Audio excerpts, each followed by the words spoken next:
טוב. Il revient. בוקר טוב ושבת שלום. בוקר טוב.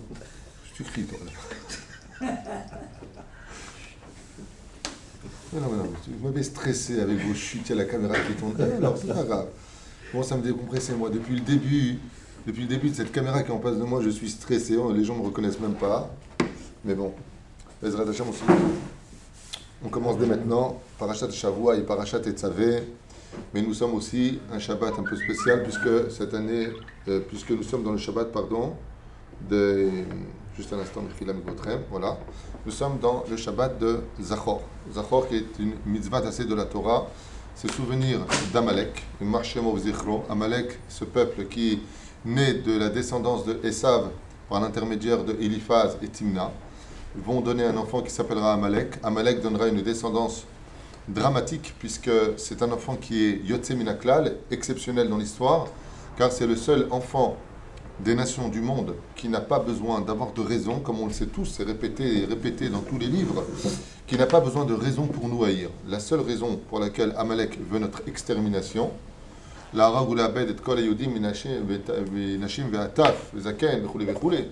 c'est uniquement la raison pour laquelle nous représentons Hachem. C'est pour ça que le but d'Amalek, si je peux me permettre l'expression suivante, n'est autre que la continuité idéologique de la tour de Babel, de ces trois tranches de personnalités qui voulaient toucher Dieu, donc certains pour se mesurer à lui, d'autres pour lui lancer des flèches, comme le raconte le Midrash, quoique cela demande réflexion, de quoi est-ce qu'on parle réellement parlant, il y en a qui voulaient atteindre Dieu. Amalek est celui qui veut s'en prendre à Dieu. Mais il a compris que pour atteindre Dieu, il faut s'en prendre à ses enfants. Donc lui, le seul but d'Amalek, en d'autres termes, ce n'est pas de nous exterminer parce qu'on lui aurait pris un pays, parce qu'on lui aurait pris ces boîtes de nuit, comme c'est raconté souvent dans le Midrash vis-à-vis de l'Égypte, par exemple, ou la Purim, par lesquels nous serions, entre guillemets, assimilés, avoir profité du repas de Achashverosh, pas du tout. Ce n'est pas que cela. Lui, il a une raison fatale, c'est parce qu'il sait que le tétragramme se trouve dans chaque juif, le Yud Kevavke est en nous, et son but, c'est d'exterminer le juif pour atteindre Dieu. Faire du mal, tout simplement, pour le plaisir du mal. En d'autres termes, vous avez compris qu'Amalek, c'est le mal. Donc, étant donné qu'il est le mal aussi bien intériorisé que extériorisé, nous avons le devoir et la mitzvah de le tuer, de l'exterminer, d'accord, en tant que nation. Bien entendu, vous savez que depuis à peu près l'époque du roi David, on ne sait plus exactement derrière quel peuple se cache le Amalicite, le Amalek dont on parle dans la Torah. C'est pour cela que Amalek a un rôle difficile pour nous, dans le sens où on va le traduire, comme disent les Chachamim, dès que tu verras un homme qui se lèvera contre toi pour t'exterminer alors que tu ne lui as rien fait, c'est un peu le cas de la Shoah, sans vouloir déterminer exactement le système même de la raison de la Shoah. Mais il faut savoir que Hitler n'avait rien à en vouloir aux Juifs. Les Juifs étaient à leur place, ils n'embêtaient personne. La plupart d'entre eux étaient, comme on l'a lu déjà il y a plusieurs années de cela, assimilés à cette époque. Donc on ne peut pas dire qu'ils étaient même avocats, parce que Hitler a payé son pouvoir par l'intermédiaire de l'argent juif. Donc, quelque part, il n'y avait pas de raison. Il faut tuer du juif parce qu'il faut tuer du juif, même s'il a mêlé à cela les homosexuels, les communistes et autres. Mais il n'y avait pas de raison valable. Ahmadinejad, aujourd'hui, pareil, il veut exterminer le peuple juif. Et il le dit, d'accord? Donc il veut nous exterminer, mais qu'est-ce qu'on t'a fait? On t'a rien fait. On était sur une terre où il n'y a jamais eu de pays, il n'y a jamais eu de drapeau, il n'y a jamais eu de peuple. Un peuple palestinien inventé de toutes pièces par le mandat anglais, comme on en a souvent parlé, prouvé sur le domaine historique. On ne parle pas d'idéologie ici. Et bien à partir de ce moment-là, on voit que cet homme-là représente Amalek. Ils ne sont pas contre Hachem. Ils ne sont pas contre Hachem, ils se battent justement. Alors la force d'Amalek, c'est ce qu'on va tout de suite découvrir, quoique je voudrais plonger dans la paracha de la semaine aussi, qui est la paracha de Tetzavé. Mais si, ils le savent. Nabuchodonosor lui-même n'a pas voulu lui-même, je dis bien lui-même, détruire le temple, parce qu'il savait que celui qui s'en prenait aux enfants d'Israël aurait affaire à Dieu lui-même. Donc il a envoyé Nebuzaradan, qui était ministre de l'Intérieur dans son royaume, pour faire la sale besogne, le sale travail. Okay? Mais ils le savent. Maintenant, je te rappelle que de travailler au nom de Dieu pour exterminer les autres, la question est de savoir de quel Dieu est-ce qu'on parle, puisque nous-mêmes dans la Torah, il est prescrit, tu ne suivras pas les autres dieux. Donc Dieu, c'est bien facile de lui donner un nom. C'est bien de donner un nom à Dieu, mais il faut savoir de quel Dieu on parle. Il y a aussi un Dieu qui s'appelle, entre guillemets, Chazve Shalom, de lui donner ce nom-là, mais le Satan qui est en nous, et si on l'écoute, c'est qu'on en a fait de lui un Dieu, même s'il ne l'est pas depuis le début, si ce n'est qu'un ange assujetti au service divin. Il ne faut pas oublier qu'on peut même rendre, tiens, je vais rendre ça Dieu pour moi, Chazve Shalom. Eh bien, à partir du moment où je rends Dieu, je lui ai donné cette émouna, et la émouna va le faire vivre en tant que Dieu. Donc c'est un problème vis-à-vis de la foi, puisque la foi fait vivre, comme on le sait. Alors, Amalek, vous savez qu'il a une personnalité, on disait tout à l'heure, un peu spéciale, puisqu'il n'y a pas de besoin de raison pour te haïr. Il te hait, et la Torah nous donne à 2 endroits un commandement de le détruire, de l'exterminer. Vetimche et zecher Amalek. Vetimche et zecher Amalek veut dire et tu effaceras le souvenir d'Amalek. Et de l'autre côté, on voit donc que cette mitzvah-là, premièrement, est assujettie pour nous, enfants d'Israël, nous sommes, nous, assujettis à cette mitzvah d'exterminer physiquement Amalek. Bien entendu, on ne parle pas, faites très attention, qu'un homme ne s'imagine pas une fraction de seconde voir un non-juif, parce qu'il nous dirait, sale juif, t'as Amalek, je te tue, chas v'shalom. Il faut pour cela la réunion du Sanhédrin, il parle de peuple, que personne ne prenne l'initiative, chas v'shalom, sur l'échelle individuelle, de décider qui est Amalek ou pas. Il faut avoir de la chokma pour cela et ne pas faire de bêtises. De l'autre côté de la Torah, il est marqué Emcho et Zecher Amalek. Et là-bas, qu'est-ce qui est marqué? J'effacerai le souvenir d'Amalek. Alors on a ici 2 pôles. D'un côté, on a la mitzvah pour les enfants d'Israël d'effacer le souvenir d'Amalek. Puis de l'autre côté, c'est marqué que c'est Dieu qui efface le souvenir d'Amalek. Alors, Milchemet Mitzvah, nous l'avons. De l'autre côté, on a une Milchemet où Dieu dit que c'est moi qui m'en occupe. Pas vous. Alors décide. Amalek, c'est toi ou c'est moi? La réponse se trouve dans plusieurs catégories. Donc on appelle le Pardes, le Pshat, le Ramez de Darash et le Sod. Et pour nous, on va s'en tenir à une explication pashtanite, c'est-à-dire simple, parce que je voudrais quand même avancer. La raison est très simple, c'est que il y a, comme on le voit dans la Torah, à propos de Vaishlach et Yaakov et Malachim, des anges vers son frère. Et là-bas, les mots qui sont employés sont vers mon frère ou vers Esav. On ne sait pas exactement de quoi est-ce qu'on parle. On parle de ton frère ou on parle de Esav? Oui. À partir du moment où on ne sait pas de qui est-ce qu'on parle, les Chachamim nous disent, parce que Amalek sait se déguiser. Il a une partie de lui qui est franche, Toho Kevaro, comme par exemple Ahmadinejad, qui n'a pas de problème de dire en public, par les médias, sa haine vis-à-vis d'Israël et ses intentions. Et ça, il faut savoir que c'est un miracle aussi grand que la sortie d'Égypte. D'abord, un Amalécite qui ose se montrer et dire « Je vais vous exterminer ». De lui, nous dit la Torah, sort et lutte contre lui, parce qu'en fin de compte, il s'est déclaré à toi. Mais il y a aussi un autre Amalek qui est pire que le premier, qui est beaucoup plus dangereux, qui est beaucoup plus difficile, au point que le roi David a dit lui-même « Ribono shel olam, maître du monde, dis-moi qui sont mes amis, car mes ennemis, je les connais. » C'est-à-dire qu'il y a ce Amalek qui se présente aussi bien comme un frère que comme un Esav, comme un rachat. Quand l'Amalek se présente comme Esav, c'est-à-dire qu'il montre ses vraies intentions, la mitzvah nous est incombée à nous d'effacer réellement le souvenir d'Amalek d'en dessous des cieux. Et on verra de quelle façon. Quand il s'agit par contre d'un ennemi qu'on ne voit pas, qu'on ne comprend pas, qu'on ne décèle pas et qui se montre réellement comme un ennemi, par la suite, une fois qu'on lui a fait confiance, alors Dieu il dit Amcho Emchet Zecher Amalek, c'est moi qui effacerai son souvenir de dessous les cieux. Ça veut dire que Dieu ne nous demandera pas des choses impossibles. Car d'un côté, on ne doit pas défier les nations du monde, mais de l'autre côté, il faut qu'on se méfie d'eux.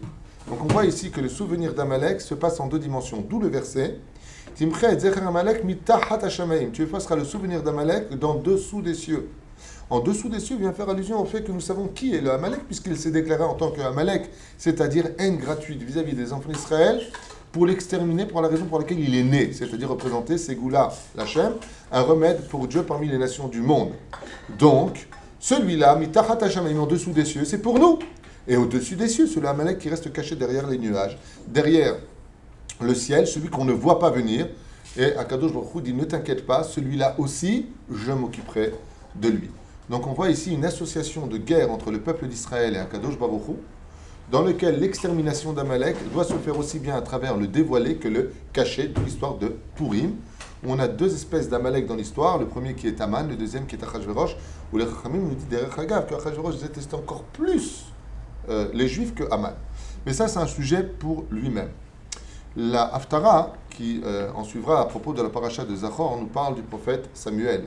Vous savez que le prophète Samuel vivait à l'époque du roi Shaoul et du roi David, et même s'il n'a vécu que 52 ans et que le règne du roi Shaoul ne dura que 2 ans uniquement, eh bien là-bas, le roi Shaoul de la tribu de Binyamin se présentera devant Hachem pour accomplir justement la fameuse mitzvah d'effacer le souvenir d'Amalek. Et cette mitzvah d'effacer le souvenir d'Amalek se conclura par une guerre victorieuse, puisque le roi Shaoul sortira contre le roi Agag, donc amalécite, et gagnera cette guerre en rapportant 2 choses. La première, du bétail. La deuxième, le roi lui-même. On sait que le roi Shaoul était un roi extrêmement kadosh, saint d'esprit. Et bon, dans Shmuel Aleph, on nous dit que la raison était pour simplement qu'il fallait récompenser les soldats. Et puis, bizarrement, il va vouloir sacrifier sur le korban les animaux d'Amalek. Curieusement. Pourquoi ? Quand le prophète Samuel viendra le voir en le dégradant de son titre de roi pour lui faire comprendre qu'il avait désobéi à Dieu, le roi Shaoul va essayer de se justifier vis-à-vis de lui. En attendant, le roi Agag, lui étant jeté en prison, et dernier survivant du peuple amalécite, va avoir malheureusement, la visite d'une sorcière, la Vita, je crois qu'elle s'appelait, qui pour traverser, en fin de compte, de façon invisible, une grande sorcière, elle va se transformer en ânesse. Donc les soldats voyaient une ânesse qui passait, n'ont pas fait attention. Une fois qu'elle arrivera devant la cellule, elle reprendra sa forme de femme et tombera enceinte, comme vous l'avez compris, du roi Agag, qui aura le temps de la mettre enceinte. Et juste après, une fois qu'elle sera partie, descendra le prophète Samuel dans la prison de Agag. Et il le tuera. Selon la façon dont il le tue, demande réflexion. La première, c'est qu'il va le tuer avec son épée. Il ne va pas le tuer en lui tranchant la gorge. Il va le tuer de façon très bizarre. Il va lui couper son corps de la mesure de ce qu'on appelle din kazaït. Pourquoi ? Parce qu'il y a marqué « Tu effaceras le souvenir d'Amalek ». Ça veut dire pour être certain qu'il ne reste rien de lui, il va couper son corps et les donner uniquement à manger à qui ? Une batiana. Une batiana en hébreu, c'est une autruche. Pourquoi Dafka une autruche ? Donc qu'est-ce que va faire le prophète Samuel ? Il va venir avec des autruches près de lui, dans la prison, tuer avec l'épée Agag, roi des Amalécites, ensuite couper son corps minutieusement, petit à petit. C'est curieux pour un prophète d'Israël. De qui plus est, je vous rappelle que le prophète Samuel est nazir, et donc un Kohen ne peut pas se rendre impur, en touchant un mort. La question qu'on pourrait poser, c'est pourquoi il ne lui a pas lancé une flèche dans la tête et Nigmar Sipour. Pourquoi tu ne prends pas une flèche, tu le lances. Si tu as lancé ta flèche, elle n'est plus en contact avec toi, elle aurait tué ton ennemi, et toi, tu ne te serais pas rendu impur. Seulement la Torah nous a déjà prévenu. C'est que Amalek ne doit être tué que par le glaive, et uniquement par le glaive, comme c'est marqué à propos de Yoshua bin Nun. Ve'achalosh et Yoshua et Amalek be'harev. Par l'épée, il le tuera. Donc on sait qu'Amalek, on ne peut le tuer que par une arme, c'est uniquement le glaive. Donc il ne pouvait pas utiliser un intermédiaire. Mais on n'a pas répondu au fait qu'il soit nazir. La réponse est simple. C'est que misva tassé, doré misva lotassé. Quand tu as une misva positive face à une misva négative, la misva positive, dit la Gemara, a le pouvoir de rejeter cette mitzvah-là. Surtout que la mitzvah d'Amalek est une mitzvah précise. Et donc, qu'est-ce qu'il fait ? Afin d'effacer son souvenir, pour ne pas qu'il y ait de sépulture, pour ne pas qu'il y ait de souvenir d'Amalek. Comme on dit, un kever, quand tu as une tombe, elle est là pour rappeler le souvenir. C'est pour ça qu'on appelle ça d'ailleurs, le jour où on retourne sur la tombe, jour anniversaire d'un décès, on appelle ça le jour de la Askara. C'est-à-dire le jour du souvenir. Donc on ne peut pas laisser de kever à Amalek. Il ne faut pas qu'il y ait d'enterrement pour Amalek. Donc qu'est-ce qu'il fait ? Il va le donner à une batiana, pas de kazaït. Pourquoi ? Comme on le sait à propos de Pessah, si on a trouvé un hametz qui fait moins de kazaït, alors il est kilou batel mina olam, puisqu'on a dit kol hamira deicha, bechule bechule. Donc on voit ici que il va falloir le couper de petit. Pourquoi batiana ? Parce que la batiana est une particularité extrêmement importante. C'est l'animal qui est capable d'éjecter de lui le plus rapidement possible ce qu'il a ingurgité. C'est l'animal dont la digestion est la plus rapide du monde. Quand on mange, il y a le temps d'incubation, ça mâche, ça passe, c'est trié, ça arrive. La batiana mange, va aux toilettes. Donc pour rendre le souvenir d'Amalek au plus bas degré, qu'on appelle les excréments, le prophète Samuel les a donnés à la batiana. petit morceau par petit morceau. Après ça, elle mange tout. Okay? Même des cailloux, parce qu'elle en a besoin pour sa digestion. Comme ça est mort Amalek. Le prophète Samuel lui a dit, comment tu as fait une chose pareille? Tu as désobéi à la voix d'Hachem, en parlant au roi Shaoul, puisqu'on parle de l'Haftara. Et il lui a répondu non. Moi, je sais pourquoi je l'ai fait. Il dit pourquoi? Il dit parce que de toute façon, je peux le prouver. Il dit en plus de ça, tu amènes ça dans les corbanotes, faire des sacrifices avec les animaux d'Amalek. Le Ben Ishra explique une chose qu'on a déjà expliquée, nous, il y a longtemps de cela, que les Amalécites étaient pas simplement de grands guerriers qui haïssaient Israël d'une haine démesurée, mais aussi des sorciers hors pair. Pas comme les sorciers d'aujourd'hui qui ne savent rien faire. À l'époque, ils étaient capables, réellement parlant, et ce n'est pas une blague, car ce que nous voyons n'est pas de la mythologie dans les films, mais d'émettre une histoire vécue d'antan, c'est qu'ils étaient capables de se transformer en animal, réellement parlant. La différence entre les Amalécites et les autres sorciers des autres nations, c'est qu'un Amalécite était capable de devenir d'homme à animal, mais une fois qu'il était animal, il ne pouvait plus redevenir un homme. Maintenant, on a un klal qui explique comme ça. Est-ce qu'un animal, chas v'shalom, qui aurait un défaut, on aurait le droit de le faire monter sur le misbéach, sur l'autel pour le sacrifier? Non. Et la Gemara nous dit, à propos de cela, que les défauts dont on parle ne sont pas que des défauts extérieurs, comme par exemple un truc qui manque, ou comme ici une coupure sur la gueule de l'animal ou autre chose. Non, non, non. La Gemara nous parle aussi d'un défaut des yeux. C'est-à-dire que la Gemara nous dit, si l'animal a les yeux ronds de la forme d'un homme, même si on sait réellement que c'est un animal, on ikra pasoul le akrabat korban. Il devient automatiquement pasoul. Et c'est ce que dit le Ben Ishraï. Le Ben Ishraï dit, les Amalécites, à travers la sorcellerie attachée à la Sitra Hara qu'on appelle le monde des démons, étaient capables, réellement parlant, puisque eux-mêmes viennent d'un monde de démons, de se transformer en animal. Et en réalité, ce que voulait dire le roi Shaoul au prophète Samuel, c'est de dire, comment tu peux m'en vouloir d'avoir amené ces animaux, de les avoir emmenés sur le misbéach, puisqu'on les a sacrifiés. Qui faisait les sacrifices là-bas?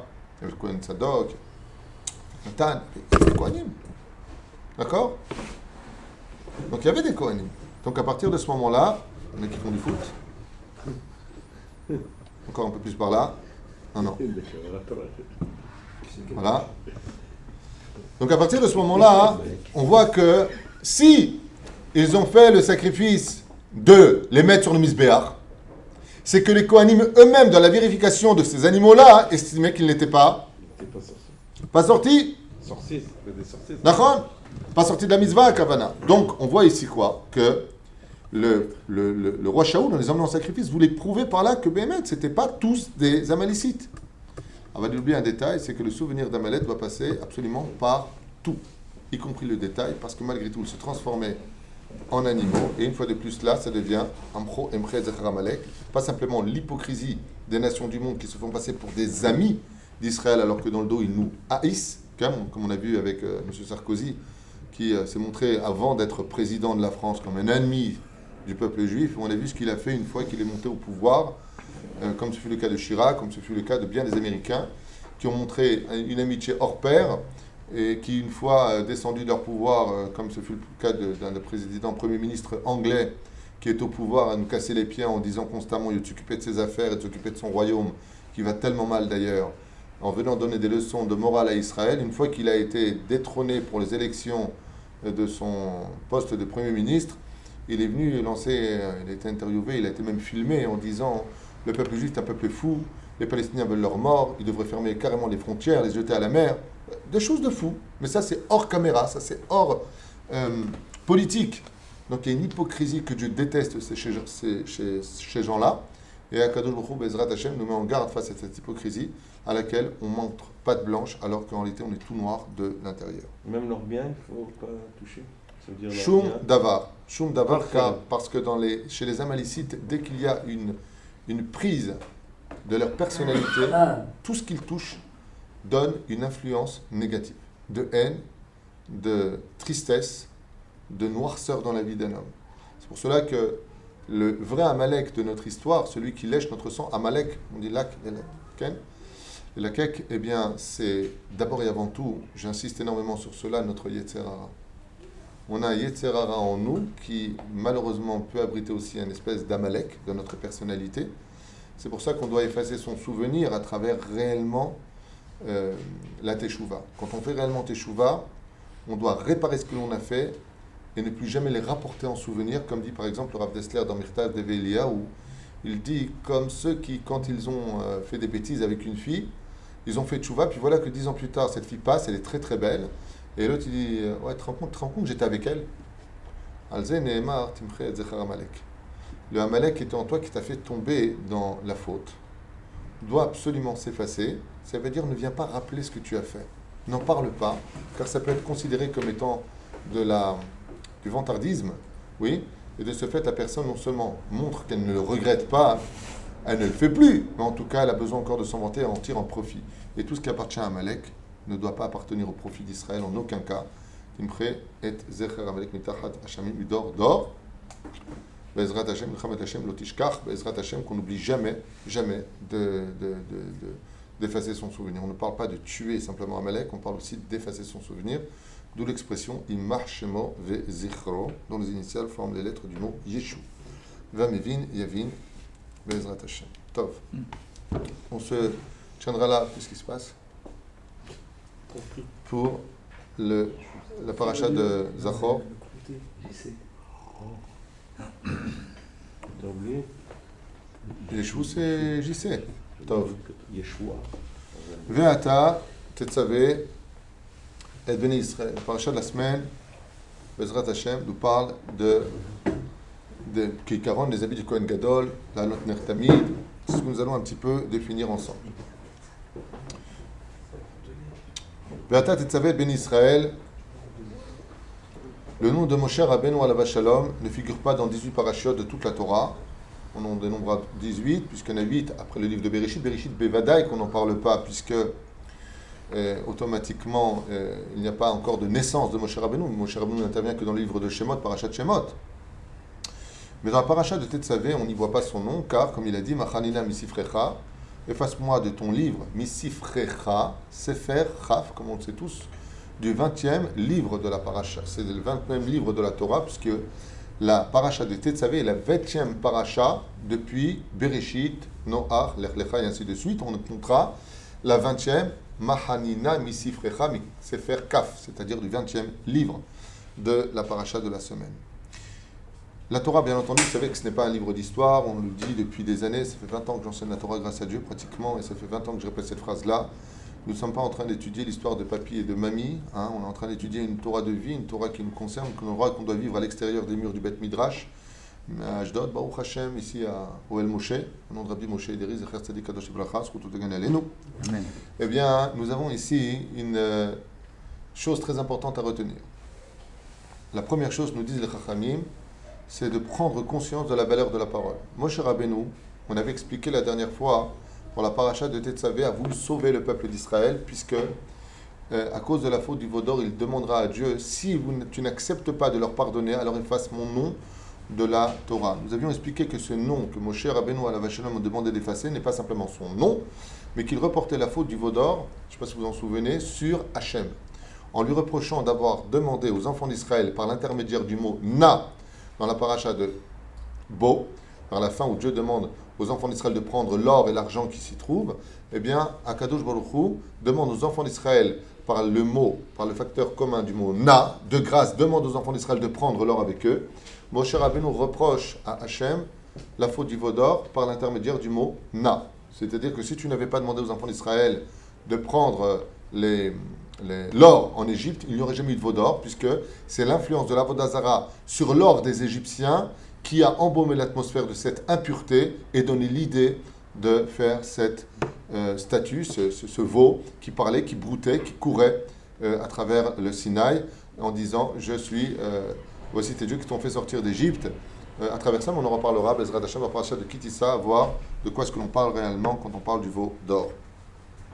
Quoi qu'il advienne, Moshe Rabbeinu alav shalom demande à Dieu de l'effacer de son livre. De là, les sages nous mettent en garde et nous disent « Regarde, un homme qui, au nom de la mitzvah de sauver le peuple d'Israël, vous savez qu'il est très important de s'occuper, comme on le dit, on le répète, des enfants d'Israël. Avant, Baruch Hashem, de s'occuper de soi jusqu'au bout, occupe-toi de toi, mais fais partager à autrui, et avec autrui ce que tu as acquis, afin de faire monter avec toi l'ensemble du peuple d'Israël, car eux et toi, nous faites qu'un. » Eh bien, ça, Moshe Rabbeinu le fait, et pourtant c'est une grande mitzvah. Et voici ce que nous disent les sages. Mikan lemedim anuki asur lo le'adam lekalel et atzmo. De là, on verra qu'un homme ne devra en aucun cas maudire. Qu'est-ce qui se passe? Je cherche je trouve pas Tzara Midrashim chez moi. Ah, il est dans mon casier. De là, on voit, disent les Chachamim, que la personne doit faire extrêmement attention de ne pas se maudire, même sous condition. Si tu extermines les enfants d'Israël, alors efface-moi. On voit ici une condition. Afilu altnai, c'est-à-dire que même sous condition, à partir du moment où une personne dit quelque chose, la parole ayant la force extraordinaire de retomber dans la pesanteur de ce monde, eh bien, tôt ou tard, cela se réalise, et c'est la mise en garde que cela nous donne. De l'autre côté, ça c'est le côté péjoratif un peu de ce début. De l'autre côté, ve'ata tetzaveh. Les Chachamim nous enseignent que quand tu viens de bénir une personne, on dit un rave, un vakasha, ou un rave, ou une personne pauvre, ou une personne commune, peu importe. D'accord? Le vakasha, est-ce que vous pourriez faire une bracha pour Shimon ben Mordechai ou ben Yocheved? D'accord?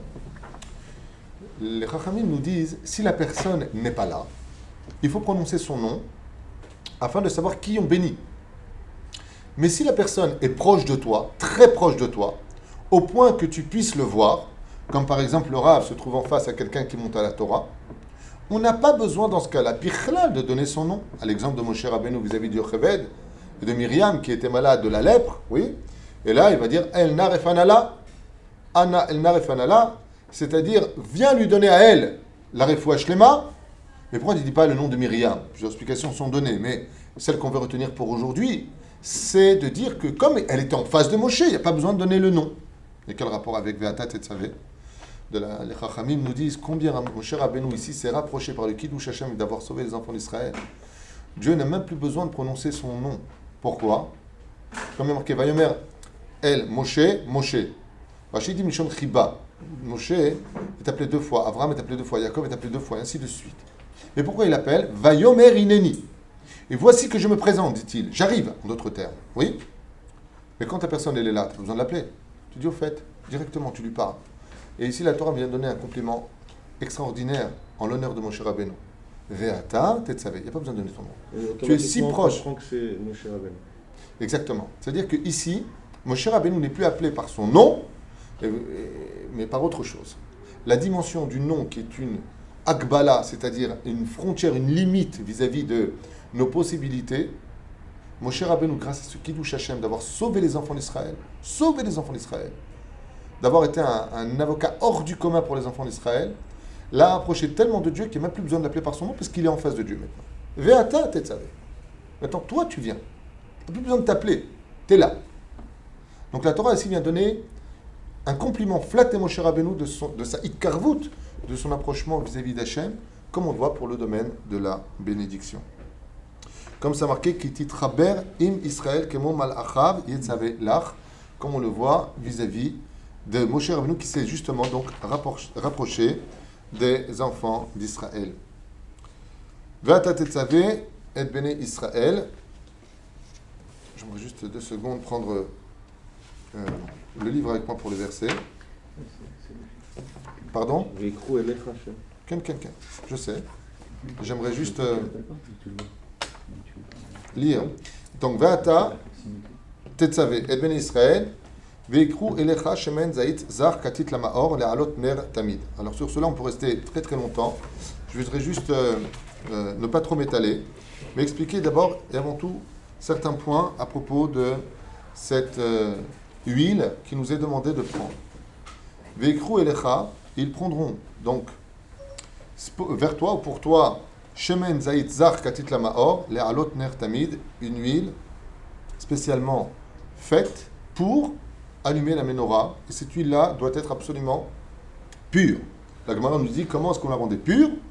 Eh bien, on allait presser donc cette première olive, et seule la première goutte qui s'en découlait était prise parce qu'elle n'avait absolument aucun défaut, aucune impureté se trouvant à l'intérieur. La première pression de cette huile était prise immédiatement pour l'allumage de la Hanouka. Et cette goutte a duré toute l'année, c'est marqué que cette goutte a duré toute l'année pendant le Beth Amikdash.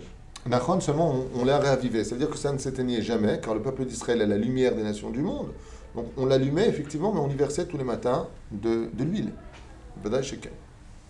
J'ai vu qu'il y avait un grand, quand il a vécu 400 années, qui avait dit que jamais, au début de l'année, on mettait la goutte et il y avait comme un miracle. C'est toute l'année. Nachon. Mais il n'y a pas eu que lui comme Cohen Gadol. Non, Son ça époque, d'abord, non. Même dans la première Amigdash. En tout cas, c'est parce que moi j'ai lu Shivim Panim la Torah. Non, bon. Badaï Shema Shetomer, il y a eu des miracles, on voit aussi bien pour Hanouka. Aval Ki 40, c'est pas ça l'idée. L'idée c'était de remplir. Après, voilà, l'histoire de Hanouka n'aurait aucune signification si tu l'allumais une fois et que. Tu comprends ce que je veux te dire. Quoi qu'il advienne. Pourquoi Béhémet, on utiliserait de l'huile et quel est le message qui se cacherait derrière cette huile? Est-ce que l'huile est quelque chose de positif ou est-ce que l'huile est quelque chose de négatif? C'est la première question que nous allons poser et développer ensemble. Ainsi écrit les Chachamim dans le Sora Mor ou le Sfat Emet. C'est que l'huile vient d'une olive. Vous savez que l'olive est quelque chose d'extrêmement amer et que l'olivier lui-même a une particularité, c'est que c'est le seul arbre que Dieu ait créé qui en aucun cas ne peut s'associer à un kilaïm.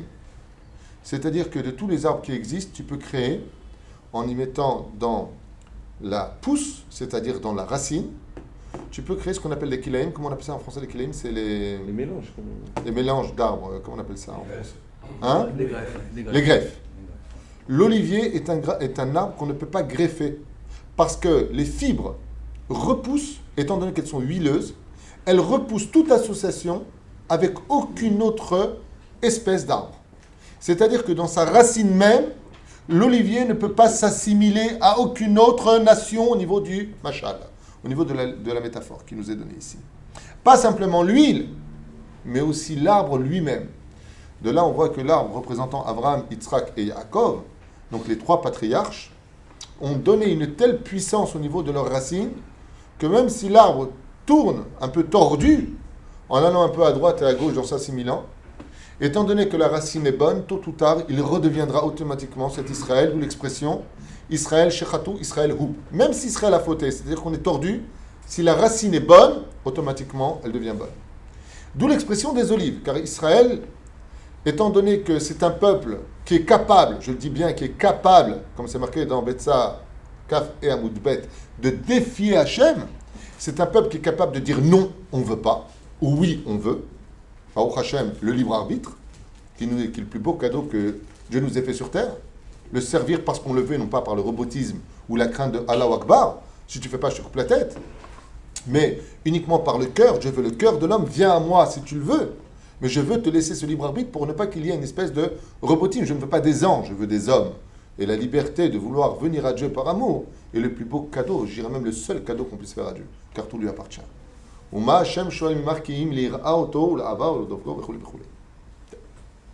Alors ici, on voit que le zaït, c'est-à-dire que cette olive, eh bien, est inconsommable si tu ne la travailles pas. Essayer de prendre une olive, tu ne peux rien faire avec. C'est franchement dégoûtant. C'est amer, ça n'a pas de goût. Berk. Il va falloir la travailler. Il va falloir la concasser. Il va falloir extirper d'elle le meilleur. Ainsi exactement fait les enfants d'Israël. Les enfants d'Israël sont rentrés dans ce qu'on appelle dans la Kabbale ou même dans la Torah le Kora Barzel, c'est-à-dire en Égypte. Là où on a été travaillé, on a été capable de ressortir en tant que peuple des enfants d'Israël, c'est-à-dire de Yaakov Avinu en tant que peuple. 12 tribus descendent en Égypte par l'intermédiaire de 70 âmes, ressort de cette extraordinaire histoire juive, un peuple. Mais ce peuple-là, d'ailleurs, sachez une chose, c'est le peuple de Adam et Ève au niveau de la faute originelle. Quand tu auras le Mashiach, Bezrat Hashem, renaîtra un nouveau peuple d'Israël qui correspondra à Adam Arishon avant la faute. Et ça, c'est un sujet très important qu'on élaborera. Ça veut dire que pour l'instant, tout ce que vous connaissez depuis le début des temps de notre histoire n'a rien à voir avec ce que nous vivrons, Bezrat Hashem, quand la terre sera remplie de la connaissance de Dieu. Ce nouvel Israël aura une telle dimension qu'on ne s'appellera plus d'ailleurs les enfants d'Israël, mais on s'appellera les enfants de Yitzhak. Bnei Yitzhak, car on sera capable de vivre à un tel niveau que la justice divine aura atteint le niveau de la miséricorde divine. On aura un tel niveau d'amour pour Dieu, de connaissance d'Hachem, que rien ne nous fera peur si ce n'est que d'aimer absolument Akadosh Baruch Hu, pour ne jamais le décevoir. Donc il y aura deux shlaves du peuple d'Israël. Moi je parle du premier shlave, celui qui vient pour réparer la faute originelle. et il y a celui qui rejoint Adam, Rishon et Ève avant la faute originelle, qui correspond d'ailleurs à la fête de Purim, qu'on expliquera certainement ce Shabbat Bli Neder.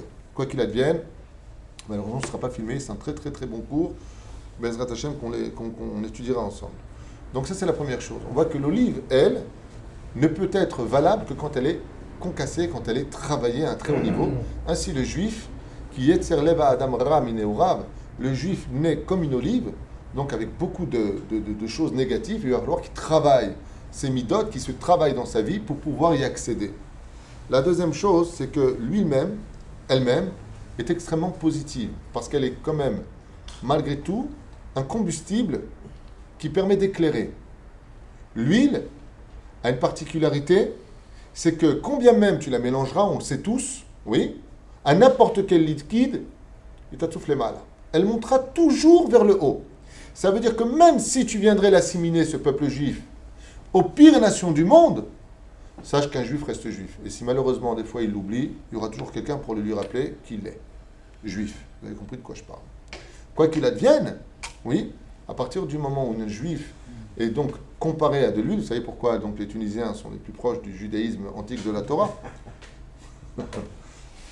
Eh bien, on y reflètera la neshama du juif, ha-neshama, neshama, otiot, hashemen, qui sont exactement les mêmes lettres. La neshama est représentée par l'huile dans ce monde, c'est pour ça qu'elle représente l'intériorité du verre, le verre, l'extériorité qu'on appelle le corps, et on ne peut pas le mélanger. Parce que de toute façon, on le remontera toujours à la hauteur la plus élevée de toutes, c'est les nations du monde. J'aimerais quitter ce côté positif de l'huile, Maurice reste avec moi, pour parler du côté négatif. L'huile aussi a des côtés pathétiques. Comme par exemple, tu préfères une tache d'eau sur ta chemise ou une tache d'huile?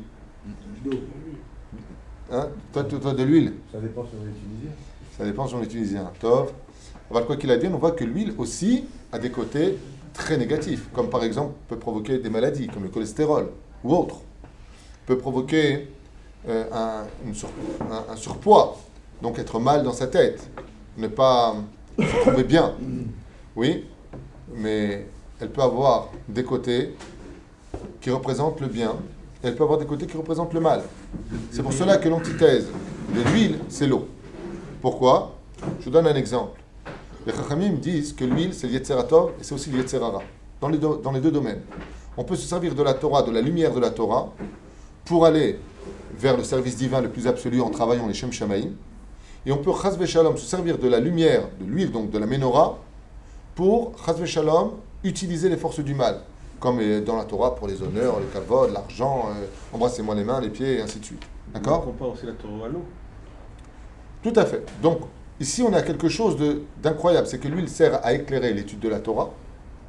Mais de l'autre côté, la Torah est comparée à l'eau et non pas à l'huile. Alors, les mains d'Avardomé, sur le domaine physique, si vous prenez un verre que vous remplissez d'huile, jusqu'ici, et que vous y versez une goutte d'eau, qu'est-ce qui se passe? Il tombe. Qui tombe? L'eau. Non, l'huile. Absolument pas. Non, c'est l'eau. Fais-le à la maison. Elle va descendre en bas. Automatiquement, si tu verses une goutte d'eau à l'intérieur, l'huile sort. Jamais une goutte d'eau sortira. C'est une goutte d'huile qui sortira. Et si tu verses maintenant beaucoup d'eau à l'intérieur de ton verre d'huile, toute l'huile sortira et toute l'eau rentrera. De là, on veut te dire, disent les sages, que le côté négatif qui se cache derrière cette masse d'huile, combien même elle existerait chez nous, ne pourra sortir que si tu es capable de mettre de la Torah à l'intérieur de toi. C'est-à-dire que plus tu rentreras de l'eau en toi, plus tu feras sortir de façon physique ton huile, c'est-à-dire le négatif de ta personne. C'est pour cela que ici, cette huile dont je parle, étant donné qu'elle a une source qui est positive, qui est la racine, ensuite elle a un grain, et une olive qui est négative si elle n'est pas travaillée, on ne peut rien en faire. C'est dégoûtant. Essayez de manger une olive, c'est amer, non mais c'est infect, c'est immangeable. Mais elle devient mangeable. Hier, j'ai mangé Baruch Hashem des olives. J'ai dit à mon épouse, Baruch Hashem, comme c'est bon, elles sont excellentes, des olives noires comme ça, un peu fripées. Comme c'était bon, mais ça a été travaillé. C'est resté avec un peu d'huile, pas trop d'huile. De la même façon, l'huile dont on parle a un côté très positif, mais il peut avoir un côté aussi péjoratif. Et la façon de le travailler, la façon de le sortir de nous-mêmes, eh bien, c'est de le vaincre. Sur ce, le roi Salomon explique dans Michelet, Tov Shem, Mishem Tov, Miyom Amavet, Miyom Ivaldo. Curieusement, le roi Salomon compare l'homme, le nom de l'homme, à l'huile. C'est quand même curieux. La raison est la suivante. Vous savez que, comme on le disait tout à l'heure, même la meilleure des huiles, c'est-à-dire celle de la Ménorah, celle qui était dans le temple, avait pour force d'éclairer le monde. Pas simplement à travers les Kohanim qui travaillaient à l'intérieur, puisque ça se trouve en face de la parochet, c'est-à-dire du rideau à l'intérieur du temple, mais ça éclairait le monde de par sa magnificence. Eh bien, les sages nous disent que la kavana du roi Salomon, l'intention du roi Salomon était d'expliquer que dans ce monde, rien ne peut battre l'huile, sauf une seule chose. Laquelle? La terre. C'est-à-dire que si tu prends l'huile, comme on l'a dit tout à l'heure, et que tu le mélanges avec n'importe quel élément sur terre, l'huile gagnera toujours. Tôt ou tard, même si tu mélanges avec une batteuse, attends 10 minutes, pssst, ça remonte en haut. Seulement, si tu viens et que tu prends cette huile, comme on l'a vu justement à Hanouka, et que tu la verses dans la terre, même la meilleure des huiles, même celle de la Ménorah, celle qui était tellement pure, est avalée par la terre et ne laisse aucun souvenir. Il dit par contre, l'homme, s'il a de la Torah en lui, s'il a fait de la rentrée de la Torah en lui, alors automatiquement, même si tu le mets sous terre, et bien même après 2000 ans, tu t'appelleras toujours de Rabbi Shimon Bar Yochai, Rabbi Akiva, Rabbi Tarfon, tous les grands d'Israël, le Chida Kadosh dont nous venons de faire la Iloula, ou tout simplement Rabbi Feinstein, ou Shabbat ce sera sa Iloula, même si ces gens-là sont enterrés depuis des années, leur nom, lui, est capable de remonter là où la meilleure des huiles ne peut plus jamais remonter. D'où l'expression Tov, Shem, Mishem Tov. Mieux vaut le nom dans ce monde que la meilleure des huiles, parce que le nom a la particularité de pouvoir monter là où même la meilleure des huiles n'a aucune chance et aucun espoir de pouvoir réexister. D'où la formule de Tov Shem Mishem Tov, comme nous l'expliquent les Chachamim. C'est pour ça qu'il faut venir au cours, pour savoir. Une phrase que l'on dit tous les samedis matins, tous les shabbats matins, on ne sait pas de quoi on parle. Donc vous venez de comprendre, Bezrat Hashem, que l'intention est de dire que, mais comme c'est marqué, Keter Keuna, Keter Levia, Keter Malchut, Keter Shem Tov Ole Al Gabehen, le fait d'avoir un bon nom sur terre, d'avoir acquis ces midotes là, d'avoir laissé un bon souvenir, eh bien, ça vaut mieux que la meilleure des huiles, car Dieu ne veut briller qu'à travers ceux qui auront laissé un nom pour lui. Et sur ce, je fais une parenthèse très importante. Je vous donne la recette et le remède. Comment laisser un nom sur terre? C'est très simple. Occupe-toi du nom de Dieu et lui s'occupera de ton nom. Ne le fais pas dans cet intérêt, bien sûr. C'est évident. Sinon, c'est plus les Shem Shamaim. Fais-le uniquement au nom d'Hachem. Tout celui qui fait une mitzvah dans ce monde, en l'honneur d'Hachem, qui fait des cours de Torah en l'honneur d'Hachem, fait grandir le nom de Dieu. Et étant donné que Mida, Kenegen Mida, Lobatla, mesure pour mesure ne s'annule pas, Dieu te dit, tu m'as fait grandir mon nom, je ferai grandir le tien. Puisque ces gens se sont attachés à la Torah de vie, à Etzraïm, leur nom devient éternel, donc automatiquement Dieu associe leur nom à son nom à lui, donc ces noms-là vivront pour toujours, contrairement à l'huile qui n'est rien d'autre qu'un combustible intermédiaire pour faire briller le monde dans lequel nous nous trouvons. Et sur cela, j'insisterai énormément pour vous faire comprendre que tout ce que fait Dieu est pour notre bien, car Dieu n'a pas besoin de notre lumière, Chasvé Shalom, pour voir ce monde. Dieu remplit le ciel et la terre de par sa présence, car Dieu est omniprésent et omniscient. Donc, si on venait maintenant nous faire comprendre pourquoi nous avions réellement une Ménorah dans le temple, les Mahadavardomé et les Chachamim nous disent pour la chose suivante, c'est très simple. Un jour, le roi s'enfonça vers un monde dans un prosdor, un couloir très obscur. Maintenant, le valet qui accompagnait le roi, lui n'y voyait rien, tandis que le roi avait la faculté de pouvoir voir dans cette obscurité. Alors, qu'est-ce qu'il a fait? Pour mettre à l'aise le valet qui devait marcher devant le roi pour annoncer la venue du roi, mais lui ne voyant rien, il lui a dit, le roi, en mon honneur, prends une Ménorah et allume-la, et marche devant moi. Mais en réalité, la Ménorah, elle venait éclairer le pas de qui? Du roi ou du valet? Du valet. Du valet. D'accord?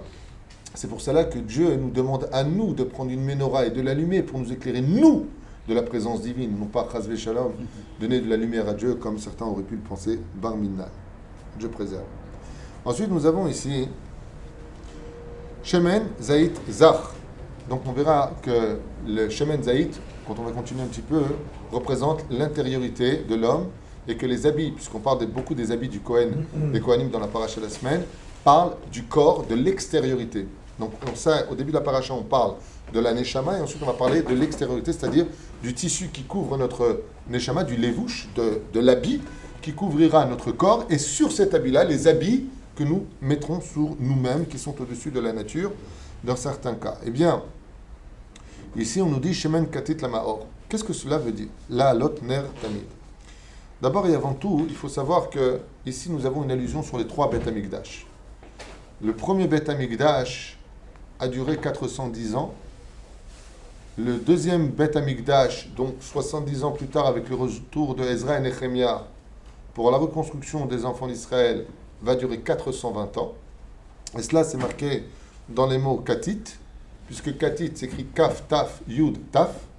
Et cela nous fait Kaf 20, Taf 400. Donc 420 pour le deuxième temple. Ensuite, Yud, Taf. Ensuite, Yud, 10, Taf, 400, 410 ans. Donc nous avons ici Katit. Combien de temps? La Mahor. Qu'est-ce que cela veut dire, la Mahor? Eh bien, cela vient nous dire que pendant 420 ans et 410 ans, il y aura de la lumière. Mais uniquement pendant cette période. Et après, ce sera le plongeon dans la galoute, dans l'obscurité la plus absolue. Mais ensuite, qu'est-ce qui a marqué? Où est le troisième Beth Amikdash? Les Alot Ner Tamid. Et étant donné que le troisième temple, Bezrat Hashem, lui sera construit et ne sera plus jamais détruit, les Alot Ner Tamid. Par contre, celui-là, lui, n'aura pas de durée puisqu'il sera là pour toujours, et toujours se dit en hébreu le mot Tamid. Les Alot Ner Tamid. Donc, le troisième temple sera là pour toujours. Bezrat Hashem. C'est pour cela que le mot aussi Katit, pour pouvoir, Bezrat Hashem, engendrer chez nous de la perfection au niveau de la durée du temple, car Dieu ne peut résider avec quelqu'un qui a de l'orgueil, sera de se briser. Comme c'est marqué, les katet, lishbor et libo. Katit veut dire aussi briser le cœur. Katit la ma'or, c'est-à-dire que si tu veux que de la lumière brille en toi, sois capable de briser ton cœur, ne sois pas orgueilleux, remplis-toi d'humilité afin de laisser ton verre se remplir, car un verre plein ne peut pas se remplir comme on le sait tous. On avance.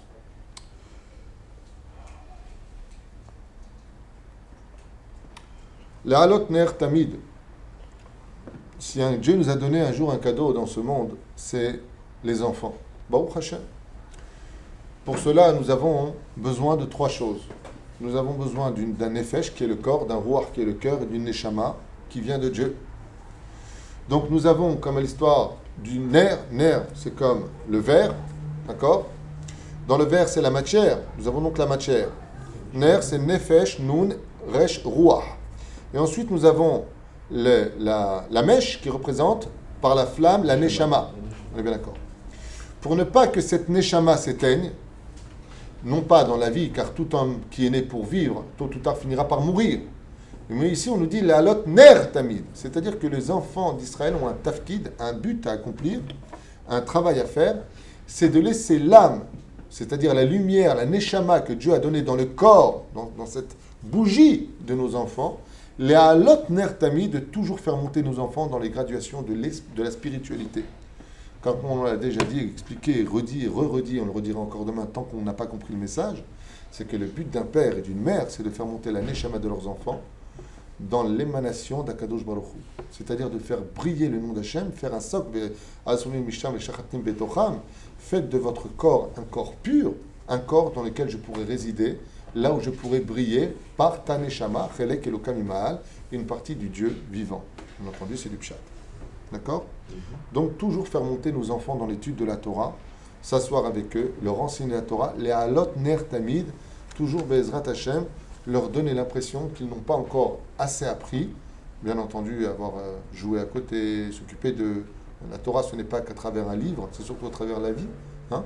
Faire rire nos enfants, c'est pas moins important que d'étudier la Torah, au contraire, une Torah de vie, de sourire, Baruch Hashem, c'est une Torah de vie, et je le rappelle et je le répéterai toujours une fois de plus, combien il est important d'être agréable, combien il est important d'avoir une Torah de vie, et non pas une Torah sectaire, de peur, même si, bien entendu, j'insiste énormément, il n'existe pas de Teshuvah si on n'a pas peur du Gehinam, si on n'a pas peur du Gilgul, de la réincarnation, si on n'a pas peur du Kafakela.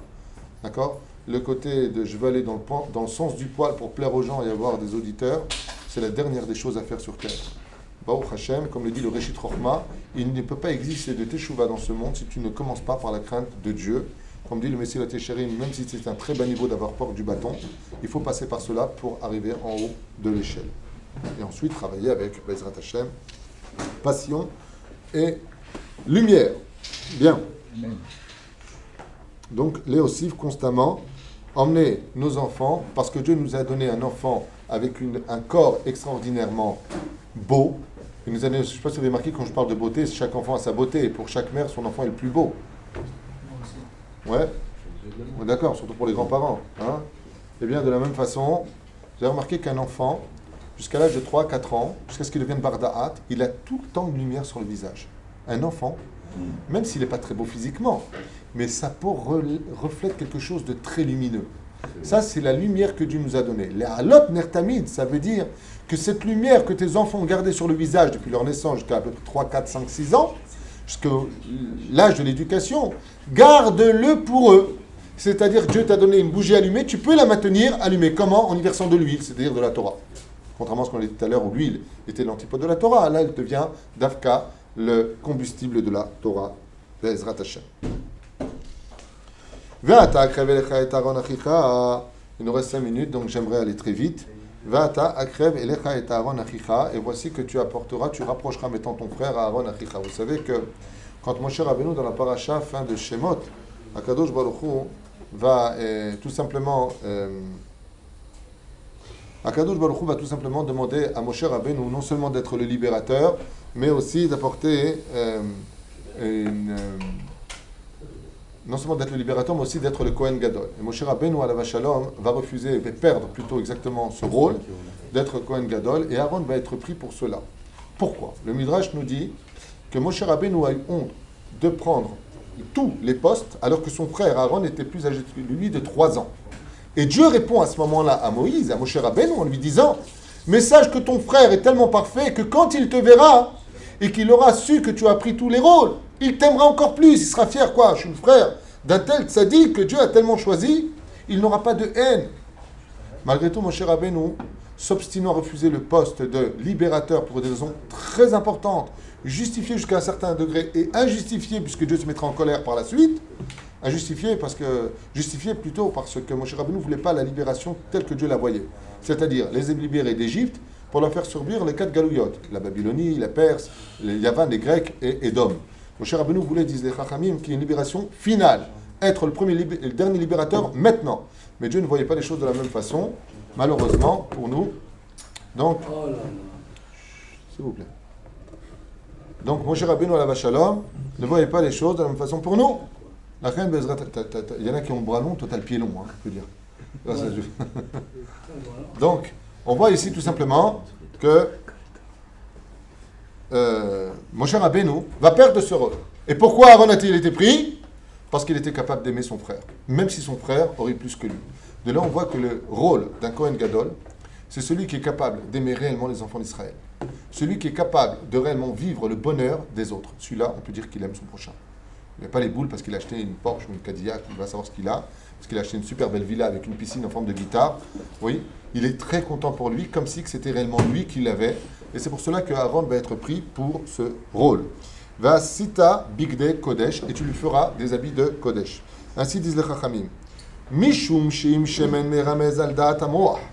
Étant donné que l'huile représente le sechel, c'est-à-dire le moach, le côté intérieur, la Torah, le sechel avec lequel on va s'exprimer, il va falloir donc donner, comme on l'a dit tout à l'heure, shemen zait zach, are bigde kodesh kiuna meramez al gouf. Eh bien, les begadim vont représenter le corps, c'est-à-dire l'extériorité de l'intériorité. C'est pour cela que, en hébreu, dès qu'on parle de Lachon HaKodesh, on arrive à rentrer dans des dimensions tout à fait différentes du français, de l'anglais ou toute autre langue parlée. Car il y a 3 façons en hébreu d'appeler un habit un habit.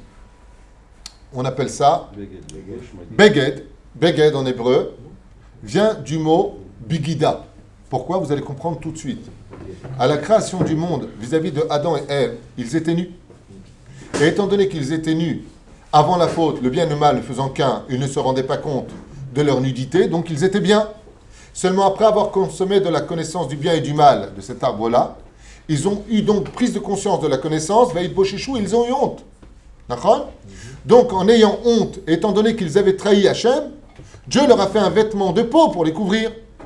Mais ce vêtement de peau n'est rien d'autre que le symbole du rappel de la trahison, de la faute originelle. Ce qui fait que quand on porte des habits, on porte le symbole d'une trahison, car avant on était nus, avant la faute. Ce qui fait que si, chas v'shalom, homme comme femme, on sort dénudé, automatiquement, qu'est-ce qu'on a fait? On a non seulement pas fait le tikkun, c'est-à-dire la réparation de la trahison que nous avions faite, mais de qui plus est, on dit à Dieu, je n'ai rien à faire. Non seulement j'ai fauté, ouais, je me redéshabille encore. Mais la différence qu'il y a, c'est que maintenant, tu es conscient que tu n'es pas de sa noix. Quand une femme sort avec ses épaules dénudées, même si à ses yeux, parce qu'elle est complètement assimilée aujourd'hui, où tout est normal, c'est la mode, etc., ça va, vous voyez le mal partout. C'est pas le problème. Mais il y a des halakhot. C'est comme si tu grilles un feu rouge parce qu'il n'y avait personne. Depuis que tu arrêtes, ouais, c'est comme moi, je me suis fait arrêter il y a 2-3 jours. Faites attention à cela, il se cache pour cela. J'ai traversé alors que le petit bonhomme rouge était allumé. Maintenant, il n'y avait absolument personne. J'ai bien regardé et puis j'étais un peu pressé, je le reconnais, même si ce n'est pas un bon exemple pour les enfants car ils prennent exemple sur les grands. Et sur ce, je le regrette. Ben, le flic m'arrête et il me met un PV, sans shekel. Ah bon? Oui, que j'ai payé, au Hachem. Et donc, je lui dis, à ce moment-là, je lui dis, mais c'est stupide, il n'y a personne. Vous voyez, depuis tout à l'heure, vous me parlez, vous me mettez le PV, il n'y a pas de voiture. On est dans vraiment un quartier Aleph, là-bas, il n'y avait personne. Il me dit, monsieur, il y a des lois. Ben, j'ai quand même payé mon PV. C'est la même façon, même si toi, tu ne vois pas où est le mal, ben, il y a quand même des PV qui sont faits parce que les lois sont les lois. Donc, on est bien d'accord. Hein, ben, j'ai payé le PV, c'est stupide. D'Afka, j'ai prêté ma voiture ce jour-là pour ne pas avoir de PV. À pied, j'ai eu un PV. Tu peux être rempli de projets, de programmes, seul ce que Dieu a décidé se lèvera. D'accord ? Quoi qu'il advienne, pourquoi est-ce que je vous parle de ça? Pour dire que le Beged vient justement faire la réparation de la trahison. Donc le Kohen Gadol, qui représente le peuple d'Israël au niveau le plus élevé des postes, va automatiquement se revêtir d'un vêtement qu'on appelle le Beged, le Begadim, pour justement réparer la faute originelle de la trahison. Mais le mot Beged n'est pas que le seul mot employé ou emprunté pour dire le mot habit en hébreu. Il y a un autre mot qui s'appelle les vouches. Les vouches. Et pourquoi le mot les vouches? Parce qu'il vient de la racine du mot boucha. Pourquoi? Parce qu'il est marqué Vaïd Boshishu, car ils ont eu honte. Après la faute originelle, ils se sont découverts donc nus. Et ils ont eu honte. Comment tu peux sortir dénudé en montrant une partie de ton torse pour montrer tes points, des points noirs, tes grains de beauté. Hein, regardez comme je suis belle. Il faut vraiment être morte dans ce monde pour avoir tellement envie d'exister, pour être regardée. Vraiment. J'arrive pas à comprendre.